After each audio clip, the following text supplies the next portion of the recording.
Praise the Lord, brothers and sisters. సహోదరులారా, praise the Lord. Consider it a great honor to be here at the funeral of my beloved brother Ian Robson. నా ప్రియ సహోదరుడైన ఇయన్ Robeson యొక్క అంత్యక్రియల కార్యక్రమంలో నేను ఉండటం నాకు ఎంతో గొప్ప ధన్యత.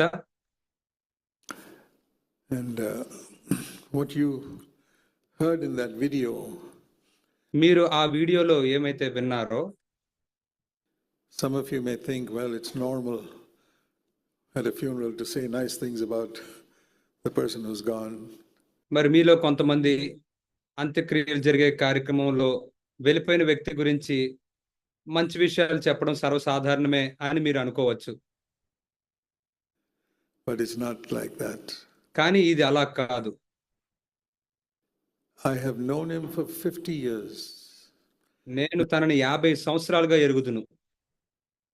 I want to testify that everything you heard in that video is 100% true. మీరు ఆ వీడియోలో విన్న ప్రతిదీ కూడా 100% సత్యమే అని నేను సాక్ష్యం పలుకుతున్నాను. You may think, how can that be true of a man? మీరు అనొచ్చు, ఒక మనిషి విషయంలో ఇది ఎలా సాధ్యమో అని. Well, I'll tell you one reason. He was a very humble man. అయితే నేను ఒక కారణాన్ని చెప్తాను. అతను చాలా దీనుడైన వ్యక్తి.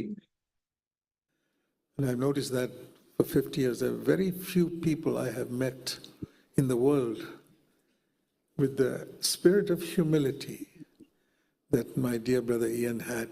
మరి 50 సంవత్సరాలుగా నేను దాన్ని కనుగొన్నాను. మరియు నా ప్రియ సహోదరుడైన ఇయన్ కలిగి ఉన్న ఆ దీనత్వపు ఆత్మని ఈ లోకంలో చాలా కొద్ది మంది మాత్రమే నేను అటువంటి వారిని కలుసుకున్నాను. And I know that better than anybody else. కాబట్టి అందరికంటే కూడా నాకు బాగా తెలుసు. So I endorse completely everything that was said about all the different aspects of his personality. మరి ఆ వీడియోలో చెప్పబడిన అన్ని విషయాల గురించి నేను ఆమోదిస్తూ ఉన్నాను. తన యొక్క వ్యక్తిత్వంలో ఉన్న వేరు కోణాలన్నీ కూడా అక్కడ చెప్పబడ్డాయి. All of you who know me know that I'm not the type of person who exaggerates or unnecessarily praises people. మరి నేను తెలిసిన మీలో అనేక మందికి నేను విషయాల్ని ఉన్న వాటికంటే ఎక్కువ చేసి చెప్పనని, మరియు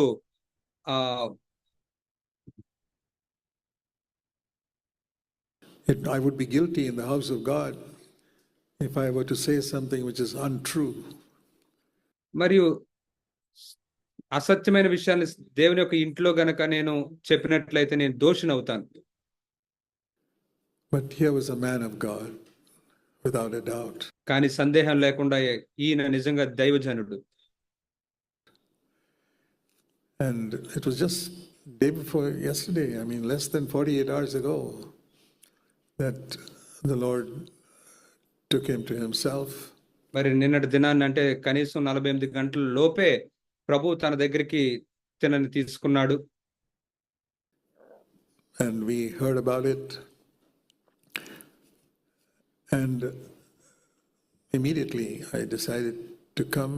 మరి దాని గురించి మేము విన్నాం. వెంటనే రావాలని నేను నిర్ణయం తీసుకున్నాను. When I came on the flight, they said on the screen that it was 8,500 kilometers from where I started to Bangalore. అయితే నేను విమానంలో వచ్చాను. అయితే స్క్రీన్ మీద నేను ఎక్కడి నుంచి అయితే బెంగళూరుకు వస్తున్నానో ఆ యొక్క దూరం 8,500 కిలోమీటర్లు అని రాయబడి ఉంది. I'm going back tomorrow. మరలా తిరిగి రేపు వెళ్ళిపోతున్నాను. It's a total of 17,000 kilometers. అంటే పూర్తిగా 17,000 కిలోమీటర్లు. Why would I travel 17,000 kilometers in 2 days? ఎందుకని నేను 2 దినాల్లో 17,000 కిలోమీటర్లు ప్రయాణం చేస్తాను? It's because of what this man was. ఎందుకంటే ఈ వ్యక్తి ఏమై ఉన్నాడో అందును బట్టి. I wouldn't do it for ordinary people. He was a man of God who God himself endorsed. సాధారణమైన వ్యక్తులకి నేను ఈ విధంగా చేయను, కానీ ఇక్కడ ఉన్న వ్యక్తి దేవుడు ఆమోదించిన దైవజనుడు కాబట్టి. And he was not the type of person who tried to project himself.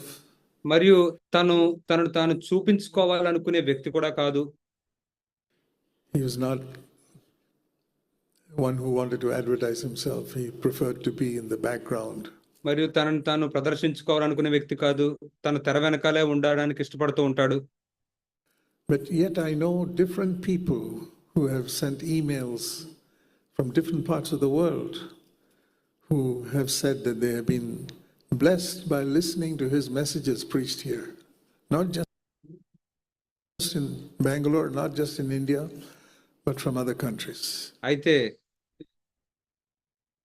సహోదరుడు ఇక్కడి నుంచి బోధించిన వర్తమానాల ద్వారా అనేకులు దీవించబడినట్లుగా మెయిల్స్ వస్తూ ఉండేవి. అది బెంగళూరు నుంచి మాత్రమే కాదు, భారతదేశం నుంచి మాత్రమే కాదు, ఇతర దేశాల నుంచి వస్తూ ఉండేవి. So if he says, follow me as I follow Christ, I would encourage you to listen to it. కాబట్టి ఒకవేళ అతను నేను క్రీస్తుని వెంబడించినట్టు మీరు నన్ను వెంబడించండి అని చెప్తున్నది మీరు వింటున్నట్లయితే మీరు దాన్ని వెంబడించడం మంచిదని నేను మిమ్మల్ని ప్రోత్సహిస్తూ ఉన్నాను. Observe his life and see how he followed the Lord. అతని జీవితాన్ని గమనించండి, ఎలా ఆయన ప్రభువుని వెంబడించాడో గమనించండి. You know, our human nature, and especially in India, we are very reluctant to appreciate people. మన మానవ స్వభావం, ప్రత్యేకంగా భారతదేశంలో మనం ప్రజల్ని పొగడ్డానికి అంతగా ఇష్టపడం. We are masters at finding fault and criticizing. మనం తప్పులు పట్టే విషయంలో, ఇతరుల్ని నిందించే విషయంలో చాలా ప్రావీణ్యతను కలిగిన వారంగా ఉన్నాం. But even when somebody appreciates, others will say, but he was this, and some other thing they'll want to point out, some defect. That is the ఇతరులు పొగిడినప్పటికీ కూడా వాళ్ళు లేదు ఇంకా పలానా విషయంలో ఈయన ఎలా ఉన్నాడు అని చెప్పి ఏదో లోపాలని కనిపెట్టడానికి చూస్తూ ఉంటారు. corrupt nature of Adam. అది ఆదాము యొక్క చెడిపోయిన స్వభావం. I want to show you a verse in 1 Thessalonians in chapter 5. తెస్సలోనికీయులకు రాసిన మొదటి పత్రిక 5వ అధ్యాయంలో నుంచి ఒక వచనాన్ని నేను మీకు చూపించాలనుకుంటున్నాను. 1 Thessalonians chapter 5 verse 12. The Apostle Paul, under the inspiration of the Holy Spirit, says, తెస్సలోనికీయులకు రాసిన మొదటి పత్రిక 5వ అధ్యాయం 12వ వచనంలో అపోస్తలుడైన పౌలు పరిశుద్ధాత్మని చేత ప్రేరేపించబడిన వాడే ఈ విధంగా చెప్తూ ఉన్నాడు. We beseech you, brethren, to know those who labor among you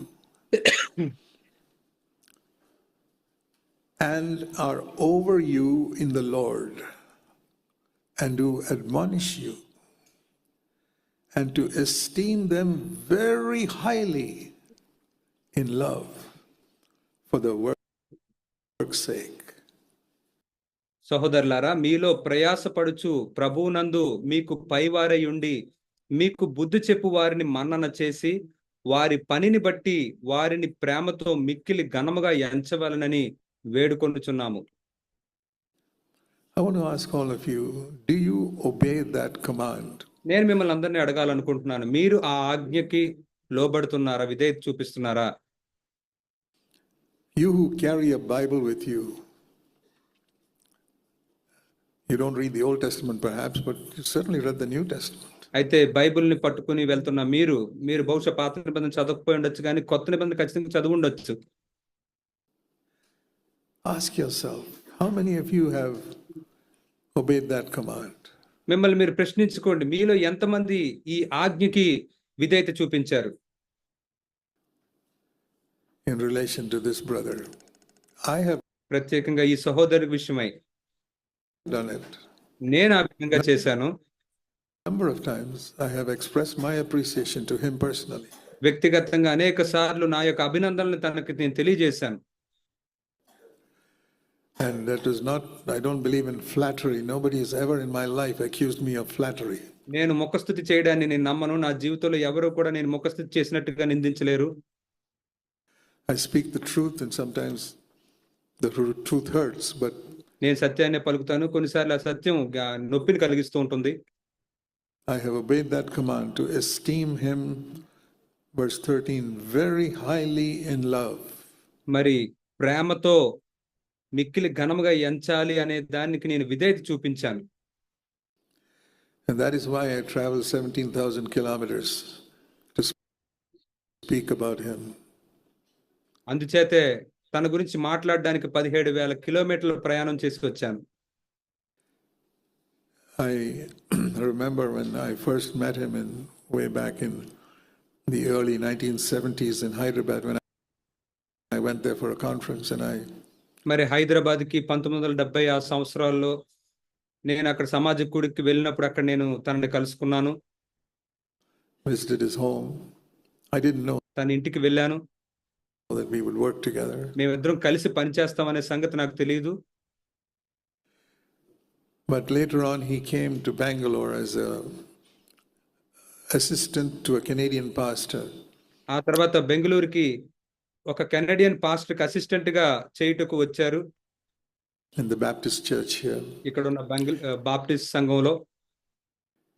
And when the Canadian pastor was going away back to Canada, మరి ఆ కెనడియన్ పాస్టర్ తిరిగి మరలా ఆ కెనడాకు వెళ్ళిపోతున్నప్పుడు, that Canadian pastor was very well known to me, and I knew him well. ఆ Canadian pastor నాకు బాగానే తెలుసు. He said, Zach, can you please take over from me as become the pastor of this Baptist church? Ian is the assistant pastor. సోదరు Jack గారు, నేను ఇక్కడ ఉన్న ఈ సంఘాన్ని మీరు పాస్టర్ గా ఉంటారు, ఇక్కడ ఇయన్ అసిస్టెంట్ పాస్టర్ గా ఉంటారు అని అడిగారు.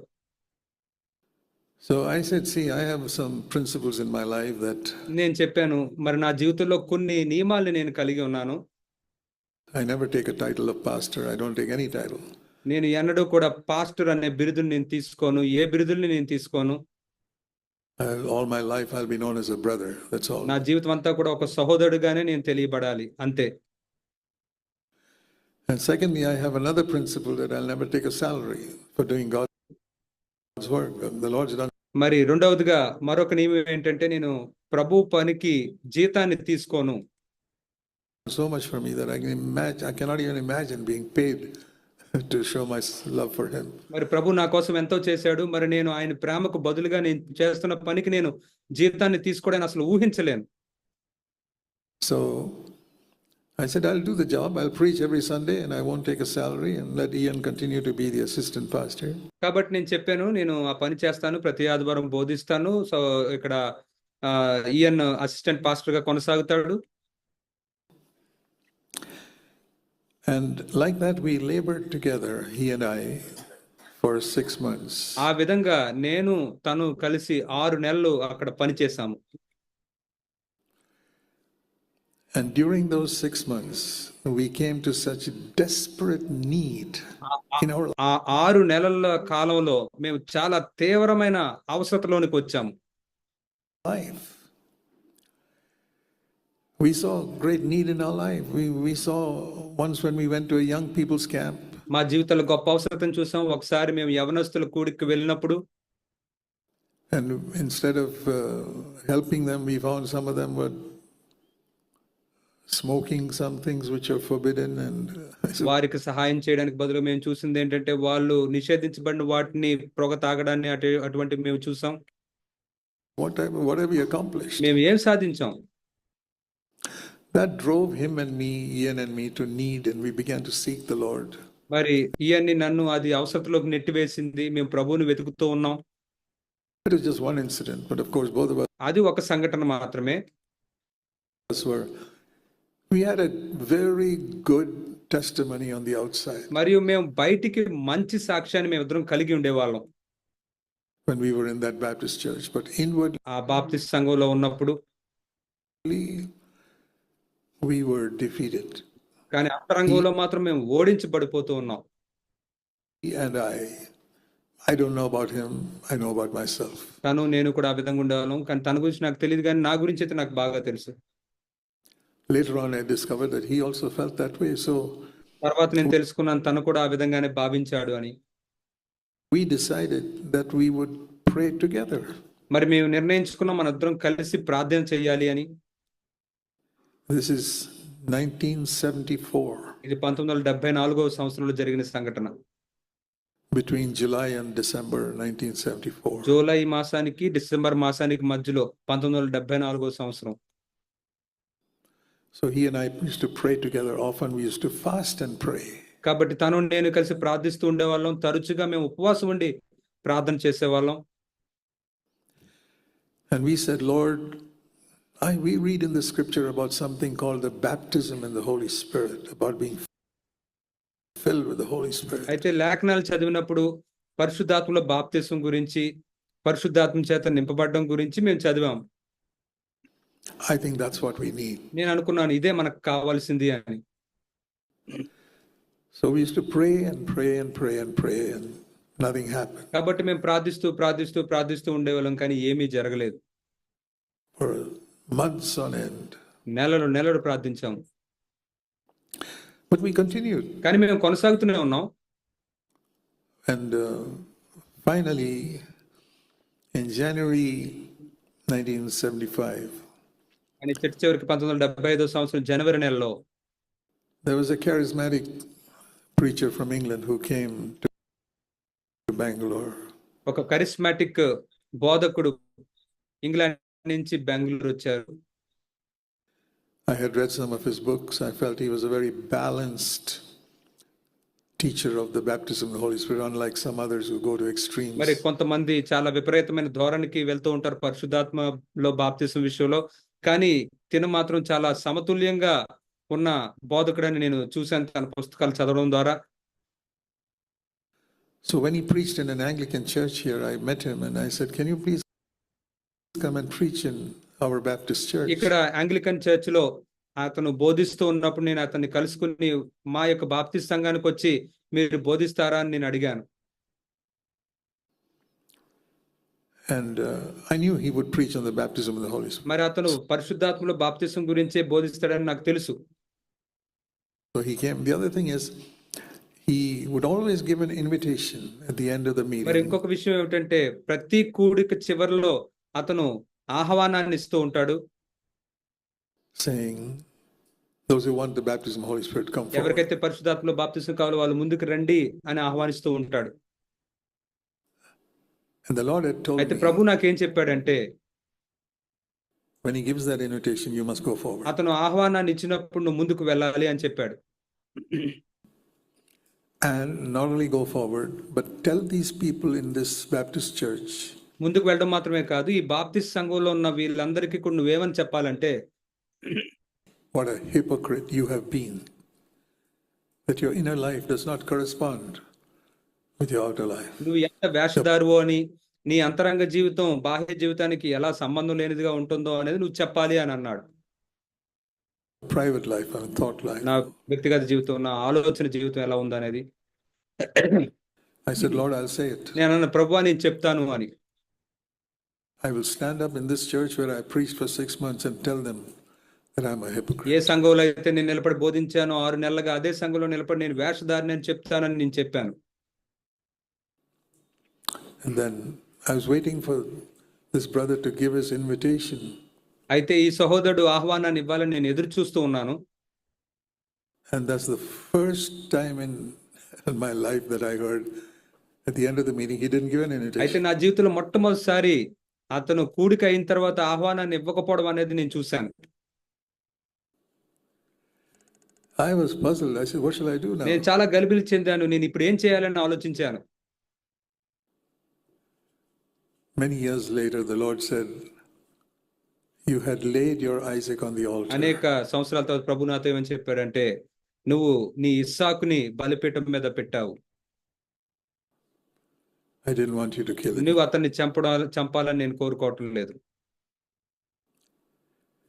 The people in the church were bigger hypocrites than you. ఇక్కడ సంఘంలో ఉన్న ప్రజలు నీకంటే గొప్ప వేషధారులు. Why should you confess to them? నువ్వు వెళ్ళి వారికి ఒప్పుకోవాల్సిన అవసరం ఏముంది? Anyway, so I was disappointed actually. ఏదేమైనప్పటికీ నేను ఎంతో నిరాశపడ్డాను అప్పుడు. So I called that preacher home. కాబట్టి ఆ బోధకుడిని నేను ఇంటికి పిలిచాను. And we had lunch together and I said, brother, Can we go? We went upstairs to my house and I said, can we just pray మరి together? మీ ఇద్దరం కలిసి భోజనం చేసిన తర్వాత మన ఇద్దరం పైకి వెళ్ళి ప్రార్థన చేసుకుందామా అని అడిగాను. మీ ఇద్దరం కలిసి ప్రార్థన చేసుకున్నాం. I said, I've been seeking for the baptism of the Holy Spirit for so many months and nothing has happened. నేను చెప్పాను, నేను అనేక నెలలుగా పరిశుద్ధాత్మలో బాప్తిసం కోసం వెతుకుతూ ఉన్నాను, కానీ ఏమీ జరగటం లేదని చెప్పాను. And he did two things. He first of అప్పుడు ఆయన రెండు విషయాలు చేశాడు. మొట్టమొదటిగా all said, Zach, it is unthinkable that God will call you to serve him and refuse to give you his power. ఆయన మొట్టమొదటిగా చెప్పిన విషయం ఏమిటంటే, జాక్, దేవుడు నిన్ను తన పనికి పిలిచి నీకు ఆ పనికి కావాల్సిన శక్తిని ఇవ్వకపోవడం అనేది, నిరాకరించడం అనేది అసలు ఊహించలేని విషయం. I said, okay. Faith was born in my నేను heart. చెప్పాను, సరే అన్నప్పుడు నా హృదయంలో విశ్వాసం పుట్టింది. And I prayed and I knelt down and I said, Lord, I don't want any sign. నేను మోకాళ్ళు వేసి ప్రార్థన చేశాను. చెప్పాను, ప్రభువా, నాకు ఏ సూచనలు అక్కర్లేదు. I have prayed. You said, believe that you have received. And right now, without any evidence, మరి నేను ప్రార్థించాను, నువ్వు ఇప్పుడు పొందుకున్నావు అని నమ్మమని చెప్పినప్పుడు నేను నమ్మాను. ఏ రుజువులు లేకపోయినప్పటికీ కూడా, without any sign, I believe, as I prayed, that you have baptized me in the Holy Spirit. నేను ప్రార్థిస్తున్నప్పుడు నేను నమ్మాను, నువ్వు నన్ను పరిశుద్ధాత్మలో బాప్తిస్మం ఇచ్చావని నమ్మాను అని చెప్పాను. And he laid his hands on మరియు me. తన చేతులను నా తల మీద ఉంచాడు. And I suddenly began to speak in some strange language, some syllables. I didn't want to. అయితే అప్పుడు అకస్మాత్తుగా నేను వేరే భాషలో మాట్లాడాను. నేను అలా మాట్లాడాలని అనుకోలేదు, కానీ కొన్ని వేరు పదాలు నేను పలికాను. It's just some utterance like you read on the day of Pentecost. They began to speak. And మరి పెంటెకొస్తు దినాన జరిగినట్లుగా ఆ మాటలు ఎలా అయితే వచ్చాయో అటువంటి విధంగానే జరిగింది. And I came back to English. And again, I found myself speaking in another language. మళ్ళా నేను అది ఆపి మళ్ళీ ఇంగ్లీష్ భాషలోనికి వచ్చాను. కానీ తర్వాత మరలా నేను వేరే భాషలో మాట్లాడడం నేను గమనించాను. And anyway, I prayed. My whole prayer was about 2-3 minutes. That's all. మరి ఏదేమైనప్పటికీ కూడా నా ప్రార్థన అంతా కూడా 2-3 నిమిషాలు అంతే జరిగింది. అప్పుడు And then I asked this brother, I said, did you hear anything? అప్పుడు నేను ఈ సహోదరుని అడిగాను, మీరేమన్నా విన్నారా అని అడిగాను. You were speaking in tongues. I said, really? అప్పుడు అతను అన్నాడు, నీవు భాషల్లో మాట్లాడుతూ ఉన్నావు అన్నప్పుడు, నిజమా అని అన్నాను. So that's where we began. And then that was Sunday. అయితే అక్కడ మేము దాన్ని ఆరంభించాము. అది జరిగిన దినము ఆదివారము. Monday, we had invited him to another meeting. అయితే సోమవారం ఇంకొక కూడికి కూడా మేము అతన్ని ఆహ్వానించాము. For the same purpose in the church. సంఘంలోని అదే ఉద్దేశం కొరకు మరలా ఆహ్వానించాం. And in the evening, he gave an invitation. అయితే ఆ రోజు సాయంత్రం ఆయన ఆహ్వానాన్ని ఇచ్చాడు. On Monday, which he didn't give on Sunday. ఆయన సోమవారం ఆహ్వానాన్ని ఇచ్చారు, ఆదివారం ఆహ్వానాన్ని ఇవ్వలేదు. And Monday he said, those who want the baptism of the Holy Spirit, no, I did not tell Ian that I had received it on Sunday afternoon. అయితే నేను ఆదివారం మధ్యాహ్నం నేను ఆ పరిశుద్ధాత్మ బాప్తిసం పొందుకున్నాను అనే విషయాన్ని నేను ఈయంతో చెప్పలేదు. What we had prayed for, I said he'd be discouraged. నేను అది చెప్పుంటే అతను నిరుత్సాహపడతాడని నేను చెప్పలేదు. So Monday we went for the meeting and I was sitting at the back and he was sitting a little front of me. అయితే ఆ సోమవారం సాయంత్రం మేము ఆ కూడికి వెళ్ళాం. నేను వెనకాల కూర్చున్నాను, నాకు కొంచెం ముందులో ఈయన కూర్చున్నాడు. Another side of the hall. ఆ హాల్లో వేరే పక్క కూర్చున్నాడు. And after the meeting, this brother invited people to come forward for the baptism of the Holy Spirit. And Ian was waiting for me to go forward. అయితే ఆ యొక్క సహోదరుడు కూడిక అయిపోయిన తర్వాత పరిశుద్ధాత్మలో బాప్తిసం కొరకు ఆహ్వానాన్ని ఇచ్చినప్పుడు ఈయన్ నేను ముందుకు వెళ్ళాలని ఎదురు చూస్తూ ఉన్నాడు. Because we'd been praying 6 months together for this. ఎందుకంటే మేము 6 నెలలుగా దీనికోసమే ప్రార్థిస్తున్నాం కాబట్టి. And he saw I didn't go forward at all. మరి నేను ఏమాత్రం ముందుకు వెళ్ళట్లేదు అనే విషయాన్ని తను చూశాడు. So he began to think. He told me later. He began to think, does Brother Zach disagree with this man on something? అయితే తర్వాత నాతో చెప్పాడు ఈ విషయాన్ని. అప్పుడు ఏమనుకున్నాడు అనేది, మరి జాక్ ఏంటి తిను ఈ సహోదరుని ఈ విషయంలో ఏదైనా అంగీకరించడం లేదా, ఎందుకని వెళ్ళట్లేదు అని అనుకున్నాను అని చెప్పాడు. And he said, I don't care what Brother Zach thinks. I'm going forward because I'm in need. అయితే తను ఏమనుకున్నాడంటే, సహోదరు జాక్ ఏమనుకున్నప్పటికీ నాకు సంబంధం లేదు, నేను పట్టించుకోను, నేను అవసరతలో ఉన్నాను, నేను ముందుకు వెళ్ళిపోతాను అని అనుకున్నాడు. God allowed it to be like that so he could break free of an attachment to me that was necessary. అయితే దేవుడు దాన్ని అనుమతించాడు, ఎందుకంటే నాతో ఉన్న ఆ సంబంధం నుంచి తను విడుదల పొందాలని, తను నేరుగా యేసుతో సంబంధాన్ని కలిగి ఉండాలని ఆ విధంగా ఆయన అనుమతించాడు. So he would have an individual connection with the Lord, not through me. కాబట్టి నా ద్వారా కాకుండా నేరుగా దేవునితో సంబంధాన్ని తను కలిగి ఉంటాడు. Very thankful for that. That is what God did నేను అందుని బట్టి ఎంతో కృతజ్ఞుడిని. right at the beginning. దేవుడు ఆరంభంలోనే దీన్ని చేశాడు. And that continued throughout the 50 years. మరి అదే ఈ 50 సంవత్సరాలు కూడా కొనసాగింది. His connection to the Lord was not through me. ప్రభువుతో తనకున్న సంబంధం నన్ను బట్టి, నా ద్వారా కాదు, It was అది independent. వ్యక్తిగతంగా ఉన్నది. He never preached like me. He never tried to imitate me. అతను ఎన్నడూ నాలాగు బోధించలేదు, నాలా అనుకరించలేదు. And I was very thankful. మరియు నేను ఎంతో కృతజ్ఞుణ్ణి. We respected each other. మరియు మేము ఒకరికొకరం విలువనిచ్చుకునే వాళ్ళం. And when I traveled to many places, he was the one who held the fort at the back. నేను అనేక ప్రదేశాలకి ప్రయాణం చేస్తూ ఉన్నప్పుడు తను వెనుక ఉండి సంగతులన్నీ చూసుకుంటూ ఉండేవాడు. I remember, when you travel a lot here and there, a lot of people esteem you. మరి నాకు తెలుసు, మనం ఇక్కడికక్కడికి ప్రయాణం చేస్తూ ఉన్నప్పుడు ప్రజలు మనల్ని ఎంతో గొప్పగా చూస్తూ ఉంటారు. They esteem me. మరి ఆ విధంగానే నన్ను కూడా గొప్పగా చూసేవాళ్ళు. The esteem for Ian Robson came years later when people understood his value. అయితే ఇయన్ రాబ్సన్ కి అనేక సంవత్సరాల తర్వాత తన విలువని గుర్తించినప్పుడు మాత్రమే తనకి ఆ గొప్పతనం, ఆ ఘనత వచ్చింది. I esteemed him from day one. కానీ నేను మాత్రం మొదటి దినం నుంచే తనని గౌరవిస్తూ గొప్పగా చూస్తూ ఉండేవాడిని. And many people esteem the brother who's up there in front and very prominent and well known. మరి అనేకులు ఎదర కనబడుతుండే వ్యక్తిని, పేరుగాంచిన వ్యక్తిని ఎక్కువగా గొప్పగా చూస్తూ ఉంటారు. But they don't appreciate the man behind the scenes. అయితే తెర వెనకాల ఉన్న వ్యక్తుల్ని వాళ్ళు మెచ్చుకోరు. It's like a husband and wife. I often say that about my wife, that మరి ఇది ఆ భార్యాభర్తల మధ్య ఉన్నట్టుగానే ఉంటుంది. నేను ఇంతకు ముందు కూడా చెప్తూ ఉండేవాడిని నా భార్య గురించి. wife hardly ever in the front, and I say she's like the heart that pumps the blood, like the tongue speaks. మరి ఆమె తెర మీదకి ఎక్కువగా రాదు. ఒక హృదయం ఎలాగైతే గుండె రక్తాన్ని ఇస్తూ ఉంటే నాలుక ఎలా మాట్లాడుతుందో ఆ విధంగా ఆమె ఉంటుంది. Now Ian was something like that too in the church. మరి సంఘంలో ఇయన్ కూడా ఆ విధంగానే ఉన్నాడు.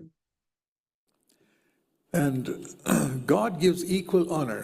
And I'll tell you one verse that the Lord showed me in relation to Brother Ian. అయితే దేవుడు ఇద్దరికి సమానంగానే ఘనతనిస్తూ ఉంటాడు. మరి ఇయన్కి మీకు చూపించాలనుకుంటున్నాను. And that is in the story of in 1 Samuel and chapter 30. అది మొదటి సమూయేలు 30 అధ్యాయంలో జరిగిన కథలో నుంచి. When David he had not yet become king. అప్పుడు దావీదు ఇంకా రాజు అవ్వలేదు.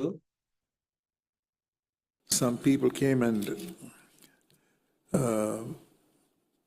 took away his wife and children and so many of his goods while they had gone to fight in a వాళ్ళు battle. యుద్ధం చేయడానికి వెళ్ళినప్పుడు కొంతమంది వచ్చి తన యొక్క భార్యని, పిల్లలను, తన యొక్క సామాగ్రిని అంతటినీ కూడా తీసుకుని వెళ్ళిపోయారు.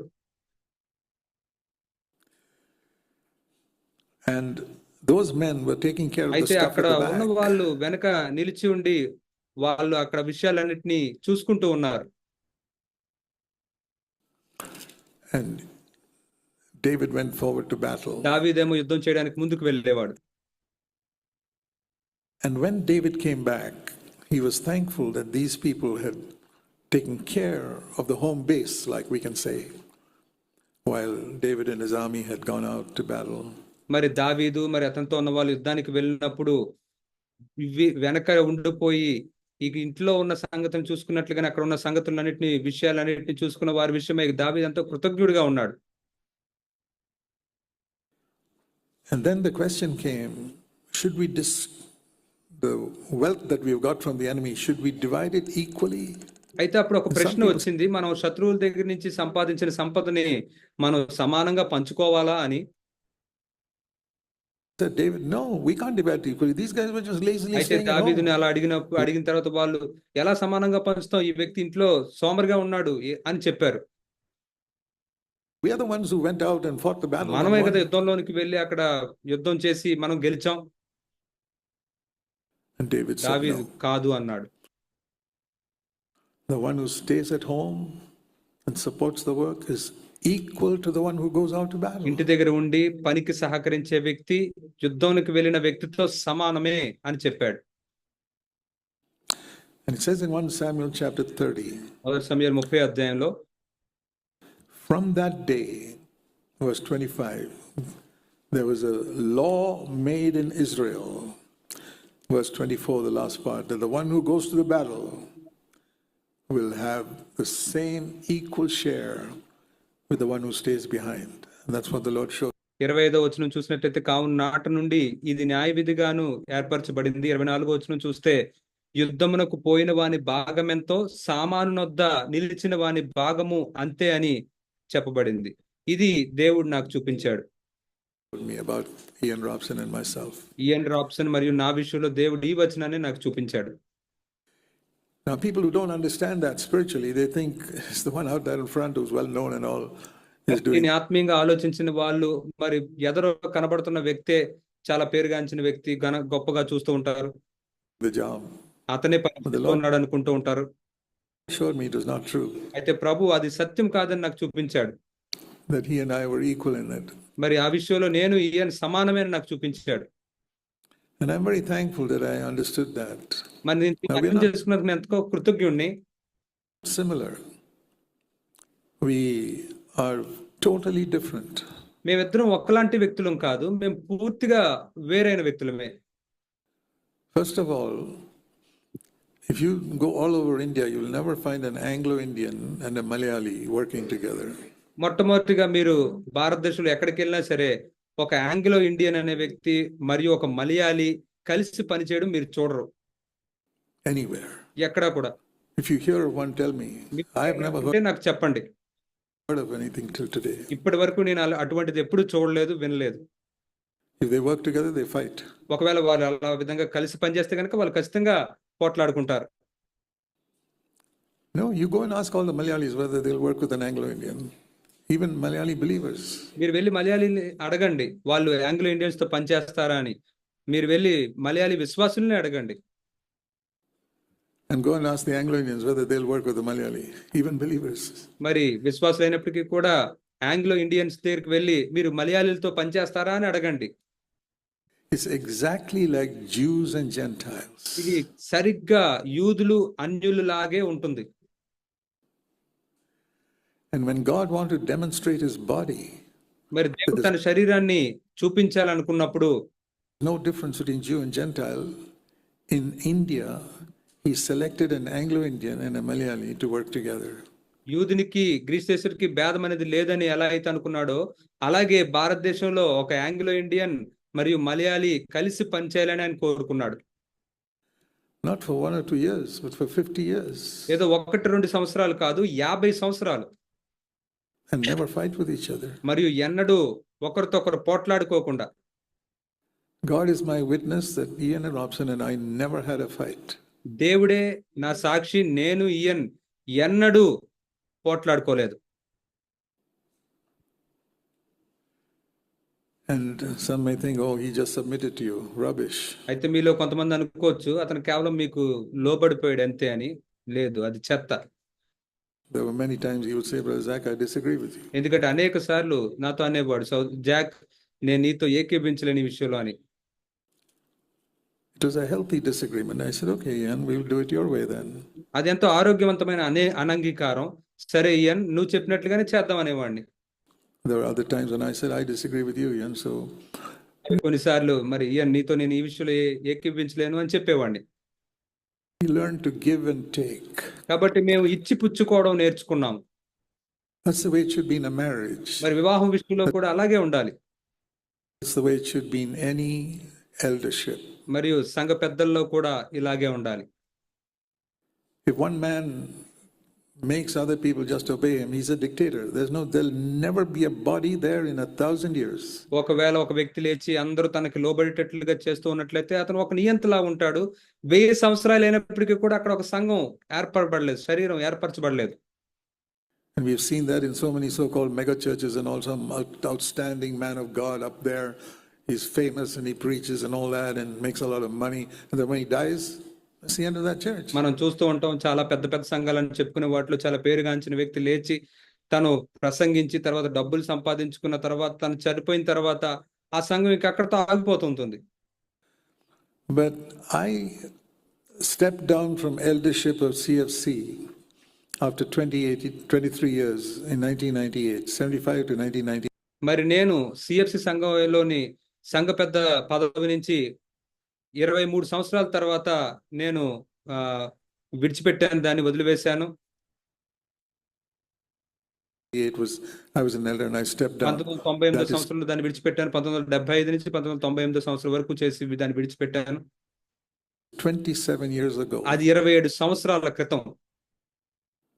CFC has flourished more after I resigned. నేను దానికి రాజీనామా ఇచ్చిన తర్వాత సిఎఫ్సి ఇంకా మరింత ఎక్కువగా ఫలించింది. How's that? అది ఎలా సాధ్యం? Because we learned to value one another. ఎందుకంటే మేము ఒకరికొకరు విలువ ఇచ్చుకోవడం నేర్చుకున్నాం. It depends on the Lord, not on a gifted person. ఇది ప్రభు మీద ఆధారపడి ఉంటది కానీ వరాలు పొందుకున్న వ్యక్తి మీద ఆధారపడి ఉండదు. And as I said, his temperament was very different from మరి నేను mine. చెప్పినట్లుగానే తన యొక్క స్వభావం, తను స్పందించే విధానం నాకు తనకి మొత్తం వేరుగా ఉంటుంది. But both of us recognized that we needed each కానీ other. మేమిద్దరం కూడా గుర్తించింది ఏమిటంటే మేము ఒకరికొకరు ఇద్దరం అవసరం అని గుర్తించాము. Like we heard in that video, he was like Barnabas. మరి ఆ వీడియోలో మనం విన్నట్లుగానే తను బర్నబా వలె ఉన్నాడు. Many of you have read of Barnabas, but do you know that was not his name? మరి మీలో అనేకులు బర్నబా గురించి చదివారు, కానీ మరి అతని పేరు కాదని మీకు తెలుసా? His name was Joseph. అతని పేరు యోసేపు. He's the only person in the Bible, in the New Testament anyway,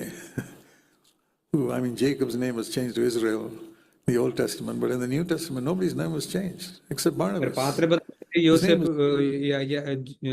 యాకోబు పేరు ఇజ్రాయెల్ గా మార్చబడింది, కానీ కొత్త నిబంధనలో అయితే కేవలం బర్నబా పేరు మాత్రమే మార్చబడింది, యోసేపు నుంచి బర్నబాగా. Joseph, but we read in Acts chapter 4, this Joseph came from a place called Cyprus, and the apostles saw him always encouraging people. ఈ యోసేపు అనే ఈ యొక్క వ్యక్తి కుప్రా ప్రదేశం నుంచి వచ్చాడు. అయితే అపోస్తులందరూ కూడా తిను ఎల్లప్పుడూ ప్రోత్సహిస్తూ ఉండే వ్యక్తిగానే చూశారు. కాబట్టి వాళ్ళు తన పేరును మార్చాలని నిర్ణయించుకున్నారు. Son of encouragement. కాబట్టి ప్రోత్సాహ పుత్రుడు అని పేరు మార్చాలని అనుకున్నారు. And in the Hebrew, bar means son, nabas means of encouragement. అది హెబ్రీ భాషలో బార్ అంటే పుత్రుడు, నబాస్ అంటే ప్రోత్సాహం అని అర్థం. Bar nabas, son of encouragement. Barnaba అంటే ప్రోత్సాహ పుత్రుడు. Exactly what Ian was. కాబట్టి సరిగ్గా ఇయన్ అటువంటి వాడే. I've seen him here sitting after a Sunday meeting talking to people. He spends so much time individually talking to people. మరి ఆదివారాలు కూడిక అయిపోయిన తర్వాత ఇక్కడ ప్రజలతో కూర్చొని మాట్లాడుతూ ఉండేవాడు. వ్యక్తిగతంగా చాలా సమయం గడిపి మాట్లాడుతూ ఉండేవాడు. నేను చూశాను. He was a tremendous encourager. అతను నిజంగా ఎంతో గొప్ప ప్రోత్సాహాన్ని ఇచ్చే వ్యక్తి. He was a man who fulfilled this command. ఈ ఆజ్ఞను నెరవేర్చిన వ్యక్తి ఇతను. 3:13. హెబ్రీయులకు రాసిన పత్రిక 3:13 Encourage one another every day, lest any of you be hardened by the deceitfulness of sin. 14 పాపం వలన కలుగు భ్రమ చేత మీలో ఎవడును కఠినపరచబడకుండునట్లు నేడు అనబడు సమయం ఉండగానే ప్రతి దినము ఒకరికొకడు బుద్ధి చెప్పుకొనుడి, ప్రోత్సహించుకొనుడి. There's a man who obeyed it. కాబట్టి దీనికి విధేయత చూపించిన వ్యక్తి ఇక్కడ ఉన్నాడు. And Paul was exact opposite of Barnabas. మరి పౌలుని చూసినట్లయితే బర్నబాకి పూర్తిగా వ్యతిరేకమైన వ్యక్తిగా ఉంటాడు. But when God wanted to do his work and build the body of మరి Christ, దేవుడు తన పనిని చేసుకుని క్రీస్తు యొక్క శరీరాన్ని కట్టాలనుకున్నప్పుడు he called Paul and Barnabas together. ఆయన పౌలును బర్నబాను కలిసి పిలిచాడు. Complete opposites. పూర్తిగా వేరుగా ఉన్న వ్యక్తులిద్దరు. Paul took a hard line on everything. There was no compromise with him. పౌలు చాలా కఠినంగా ఉంటాడు మరియు ఎక్కడ రాజీ పడడం అనేదే ఉండదు. It was like a lion and a lamb and they worked together. అది ఎలా ఉందంటే ఒక సింహము గొర్రెపిల్ల కలిసి పనిచేసినట్లుగా ఉంది. It's absolutely amazing. ఇది ఎంతో ఆశ్చర్యకరమైన విషయం. And that's what the Lord said in Acts 13 to the church. I want you to separate Acts 13 and verse 4. మరి అపోస్తలుల కార్యాలు 13:2 అక్కడ ప్రభు సంఘంతో ఈ విధంగా చెప్తూ ఉన్నాడు. Sorry, verse 2. I want you to separate Saul and Barnabas for my work. అక్కడ ప్రభు చెప్తూ ఉన్నాడు, బర్నబాను సౌలును నేను పిలిచిన పని కొరకు వారిని ప్రత్యేకపరచండి అని చెప్తూ ఉన్నాడు. Now most people you think they'll fight with each other. No, they went out together. మరి చాలా మంది వాళ్ళిద్దరూ పోట్లాడుకుంటారేమో అనుకుంటారు. లేదు, కానీ వాళ్ళు కలిసే వెళ్ళారు. And look at their very first ministry. మరి మొదటగా జరిగిన పరిచర్యని ఒకసారి చూడండి. Went to Cyprus, which was their hometown of Barnabas. మరి బర్నబా యొక్క సొంత ఊరైన ఆ యొక్క కుప్రాకే వాళ్ళు వెళ్ళారు. And there they found, it says, one sorcerer in verse 8 who was trying to prevent the governor from getting converted. అయితే అక్కడ 8వ వచనంలో మనం చూసినట్లయితే ఒక గారడివాడు అధిపతి విశ్వాసంలోనికి రాకుండా మార్మన్స్ పొందకుండా అడ్డు పడుతూ ఉన్నాడని చూశారు. So Saul and Barnabas both watched this. అయితే సౌలు బర్నబా ఇద్దరు కూడా దీన్ని చూస్తూ ఉన్నారు. And Barnabas was the senior person because he was older than Paul and he's the one who brought Paul into the church. అయితే ఇక్కడ బర్నబా చూసినట్లయితే తన వయసులో చాలా పెద్దవాడు, సౌలుని సంఘంలోనికి తీసుకొచ్చిన వ్యక్తి కూడా బర్నబాయే. But it is Saul is the one who looks at this fellow, this sorcerer, and look how he speaks to him. అయితే సౌలు ఈ గారడివాడిని చూసి ఎలా మాట్లాడుతున్నాడో ఒకసారి చూడండి. Oh, verse 10, one full of subtlety and mischief, you child of the devil, you enemy of righteousness. The hand of the Lord will be upon you, verse 11, Acts 13:11, and you'll be blind. And he became blind. 10వ వచనం మనం చూసినట్లయితే సమస్త కపటంతోను సమస్త దుర్మార్గతతోను నిండినవాడా, అపవాది కుమారుడా, సమస్త నీతికి విరోధి, ఇదిగో ప్రభు తన చేయి నీ మీద ఎత్తి ఉన్నాడు, నీవు కొంతకాలం గుడ్డివాడివై ఉంటావు అన్నప్పుడు అతను గుడ్డివాడైపోయాడు. Barnabas would never have spoken like that. అయితే బర్నబా ఎన్నడూ ఆ విధంగా మాట్లాడి ఉండేవాడు కాదు. Barnabas would have put his arm around him and say, hey, let's have a little chat, like, come along with me. అయితే బర్నబా అయితే ఏం చేసి ఉండేవాడు అంటే తన వీపు మీద చెయ్యి వేసి నాతో పాటు రా, కొంతసేపు మనం మాట్లాడుకుందాం అని ఉండేవాడు. No, we shouldn't talk like this. You shouldn't be doing black magic and all. నువ్వు ఇలా మాట్లాడి ఉండకూడదు, నువ్వు ఈ చేతబడులు ఇవన్నీ కూడా చేయకూడదు. Nothing would have happened. అలా చెప్పుంటే ఏం జరిగి ఉండేదే కాదు. Paul was ruthless. And when Paul said, you're going to be blind, he became blind. God bore witness to him. అయితే పౌలు అక్కడ చాలా కఠినంగా ఉన్నాడు. పౌలు నువ్వు గుడ్డివాడు అవ్వాలని చెప్పినప్పుడు తన గుడ్డివాడు అయిపోయడం కారణాన్ని బట్టి దేవుడు దాన్ని ఆమోదిస్తున్నట్టుగా మనం చూస్తాం. But if everybody was like Paul, there would have been no church. కానీ ప్రతి ఒక్కరు పౌలు వలె ఉండుంటే అసలు సంఘం అనేది కట్టబడి ఉండేది కాదు. ప్రతి ఒక్కరూ పారిపోతూనే ఉంటారు. And that's why Barnabas needed to be there to encourage them. కానీ అక్కడ బర్నబా ఉండాల్సిన అవసరం ఉంది వారిని ప్రోత్సహించడానికి. This is how a church is built, with one person who is ruthless and strong and the other who encourages, and they work together. Now the sad thing మరి ఇక్కడ ఇది సంఘం ఈ విధంగానే కట్టబడుతూ ఉంటుంది. ఒక వ్యక్తి ఏమో కఠినంగా ఉంటాడు, ఇంకొక వ్యక్తి ఏమో ప్రోత్సహిస్తూ ఉంటారు. వీరిద్దరు కలిసి పనిచేస్తూ ఉంటారు. is, after 2 years, Barnabas and Saul separated. అయితే ఇక్కడ విచారకరమైన విషయం ఏంటంటే 2 సంవత్సరాల తర్వాత పౌలు బర్నబా ఇద్దరు కూడా వేరైపోయారు. Had a fight. వారిద్దరికీ కూడా ఒక జగడం వచ్చింది. Barnabas couldn't stand this ruthless, strong action. మరి బర్నబా ఈ కఠినమైన ఈ చర్యల దగ్గర నిలబడలేకపోయాడు. But Ian and I did not separate for 50 years. కానీ నేను ఈయన మాత్రం 50 సంవత్సరాలుగా వేరైపోకుండా కలిసే ఉన్నాం. This, to the glory of God, we can say that because we learned that we needed each other. ఇది దేవుని యొక్క మహిమని మనం ఖచ్చితంగా చెప్పుకోవచ్చు. ఎందుకంటే మేము నేర్చుకున్నాం, మేము ఒకరికొకరు అవసరం అనే విషయాన్ని నేర్చుకున్నాము. The glory of God to be seen in a church. సంఘంలో దేవుని యొక్క మహిమను మనం చూడాలనుకుంటే The church is the body of Christ. మరి సంఘం అనేది క్రీస్తు యొక్క శరీరమై ఉంది. And in the first body of Christ we read in John 1 and 14. అయితే మొదటి క్రీస్తు శరీరమైన దాని గురించి యోహాను సువార్త 1:14 మనం చదువుతాం. That the glory of God was seen in Jesus Christ, full of 2 things.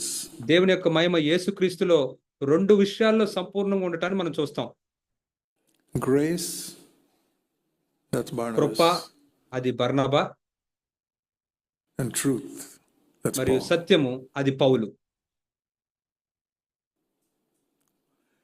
Jesus put his arm around people and comfort them. యేసయ్య తన చేతిని ప్రజల మీద పెట్టి వారిని ఆదరించగలడు. He would go out of the way to help blind people, lepers, a woman caught in adultery. యేసయ్య అలా Forgive మార్గంలోకి వెళ్ళి గుడ్డివారికి చూపునిచ్చేవాడు, కుష్ఠరోగులు బాగుపరిచేవాడు, వ్యభిచారంలో పట్టబడిన స్త్రీని క్షమించేవాడు. her.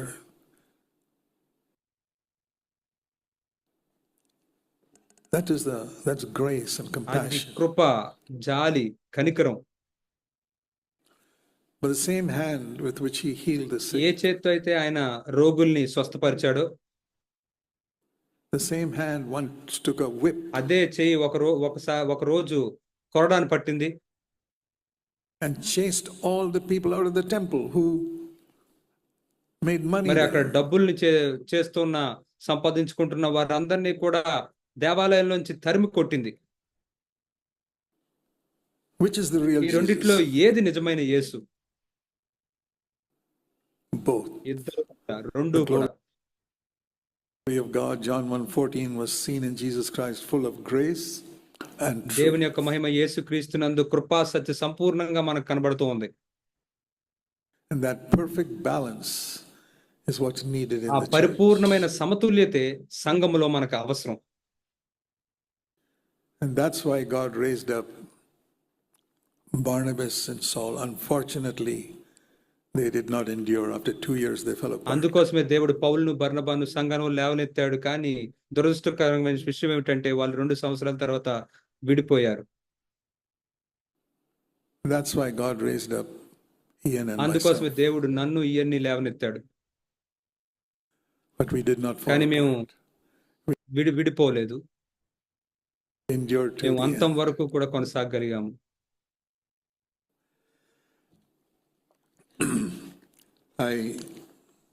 I don't weep today at his departure. A lot of people weep తను వెళ్ళిపోయిన విషయాన్ని బట్టి నేను ఈ దినాన్ని ఏమీ దుఃఖించడం లేదు. అనేకులు దుఃఖిస్తూ ఉన్నారు. when at a funeral. అంత్యక్రియ కార్యక్రమం జరుగుతున్నప్పుడు అనేకులు దుఃఖిస్తూ ఉంటారు. Tell you honestly, I నేను rejoice. యథార్థంగా చెప్తూ ఉన్నాను, నేను ఆనందిస్తూ ఉన్నాను. I was in regular touch with him very చాలా often, తరచుగా praying నేను అతనితో మాట్లాడుతూనే ఉండేవాడిని, with him, talking to ప్రార్థిస్తూ him the ఉండేవాడిని, days మాట్లాడుతూ ఉండేవాడిని. before he went to be అతను with the Lord. ప్రభుతో ఉండడానికి వెళ్ళిపోయే దినానికి ముందు ఇవన్నీ జరుగుతూ ఉండేవి. And we had wonderful times మేమిద్దరం together. కలిసి చాలా చక్కని సమయాలు గడుపుతూ ఉన్నాం. Not every day, but almost ప్రతి every దినము day. కాదు గాని ఇంచుమించు ప్రతి దినము. And then, of course, he was in great pain. And I really wept. Those are the days I wept. మరి నిజంగా తను చాలా నొప్పితో బాధపడుతూ ఉండేవాడు. ఆ దినాల్లో నేను దుఃఖిస్తూ ఉండేవాడిని. But when I heard that the Lord had taken him, I tell you honestly, I did not weep. Weeping was కానీ over. ప్రభువు తనని తీసుకున్నాడు అనే విషయం నేను తెలుసుకున్నప్పుడు ఆ దినాన్ని నేను ఏమాత్రం దుఃఖించలేదు. ఎందుకంటే దుఃఖించే సమయం అయిపోయింది. I నేను rejoiced. ఎంతో ఆనందిస్తూ ఉన్నాను. I said, he's gone to be with Jesus. తను యేసయ్యతో ఉండటానికి వెళ్ళిపోయాడు. He's got a తనకి promotion. పదోన్నతి వచ్చింది. Who weeps when you have a promotion? మీకు పదోన్నతి వచ్చినప్పుడు మీలో ఎవరు దుఃఖిస్తారు? Child comes and says, Dad, I got a promotion. I came first in the class. Do మరి you మీ weep? బిడ్డ మీ దగ్గరికి వచ్చి నాన్న నేను తరగతిలో మొదటి స్థానంలో వచ్చాను అని చెప్పినప్పుడు మీరు దుఃఖిస్తారా? I didn't నేను weep. దుఃఖించలేదు. I saw what the Lord had done. Here was a man of God who had been faithful for 50 years. మరి And ప్రభువు ఏం చేశాడో God నేను had చూశాను. ఇక్కడ 50 సంవత్సరాలుగా నమ్మకంగా ఉన్న వ్యక్తిని చూస్తూ ఉన్నాం. decided to promote him to glory. మరి దేవుడేమో మహిమలోనికి తనకి పదోన్నతినిచ్చి తీసుకోవాలని నిర్ణయించుకున్నాడు. And there's no place for కాబట్టి weeping. దుఃఖించే స్థానమే లేదు, దుఃఖించడానికి స్థానమే లేదు. Because if you could see what happened in that moment, మీరు ఆ క్షణంలో ఏం జరిగిందో మీరు చూడగలిగితే at 3:47 p.m. last గత ఆదివారం 3:47 Sunday, 2 days అంటే ago, 2 దినాల క్రితం ఆదివారం రోజున what happened ఆ at that క్షణం moment? ఏం జరిగింది? Ian Robson met his Savior. Ian Robson తన రక్షకుణ్ణి కలుసుకున్నాడు. I knew that was going to happen. ఇది జరగబోతుందని నాకు తెలుసు. So a few days earlier, I told him, more than once I told him, మరి Ian, కొద్ది రోజుల ముందే నేను చెప్తూ ఉండేవాడిని. ఒకసారి కంటే ఎక్కువ సార్లే చెప్పాను. you're going to meet Jesus soon. ఇయన్ నువ్వు త్వరలో ప్రభువుని కలుసుకోబోతున్నావు యేసయ్యని. And when you meet him, please tell him, Brother Zach says he's very thankful that you allowed Ian to be my co-worker for 50 మరి years. నువ్వు యేసయ్యని కలుసుకున్నప్పుడు సహోదరుడు జాక్ ఇలా చెప్పాడని చెప్పు. నీవు ఇయన్ని తన జత పనివానిగా 50 సంవత్సరాలు అనుమతించినందుకు నేను ఎంత కృతజ్ఞుని అని జాక్ చెప్పాడని చెప్పు అని చెప్పాను. That's why I was very happy that when he went up, that's the first thing he told Jesus, I'm sure. మరి తను యేసయ్య దగ్గరికి వెళ్ళిన వెంటనే మొట్టమొదటిగా ఇదే చెప్పుంటాడనే విషయాన్ని నేను తెలుసుకున్నప్పుడు నేను ఎంతో సంతోషిస్తూ ఉన్నాను. This is very ఇది real. ఎంతో వాస్తవం. And so, do I weep over మరి that? దీని విషయమే నేను దుఃఖించాలా? No. లేదు. There's a little hymn. Jabez, can you please put it on the screen? ఇక్కడ ఒక చిన్న పాట ఉంది. దాన్ని మన స్క్రీన్ మీద చూద్దాం. Which some of you know. మీలో కొంతమందికి తెలిసి ఉండొచ్చు. It says, when my life work is ended and I cross the swelling tide, అదేమని చెప్తూ ఉందంటే, నా జీవిత పని ముగిసినప్పుడు ఎగిసి పడుతున్న అలలను నేను దాటినప్పుడు the bright and glorious morning I shall see. నేను మహిమకరమైన ప్రకాశమైన ఉదయమును చూసినప్పుడు I shall know my Redeemer when I reach the other side. నేను అవతలకి చేరుకున్నప్పుడు నా విమోచకుని నేను ఎరుగుదును. And his smile will be the first to welcome me. So when నన్ను you ఆహ్వానించుటకు ఆయన చిరునవ్వే ముందుగా ఉంటుంది.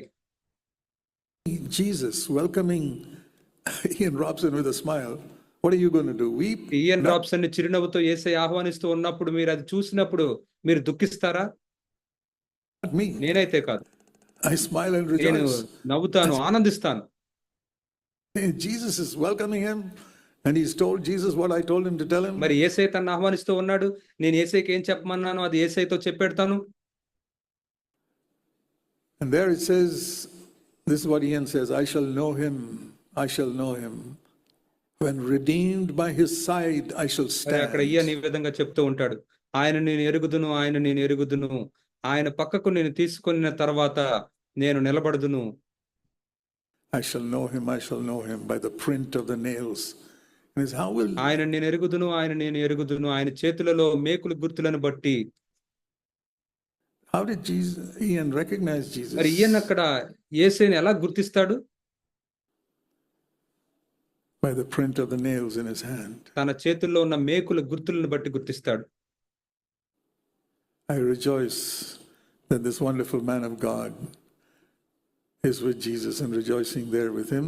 మరి ఈ అద్భుతమైన దైవజనుడు యేసుతో పాటు అక్కడ ఆనందిస్తూ ఉన్నాడు అనే విషయాన్ని బట్టి నేను ఆనందిస్తూ ఉన్నాను.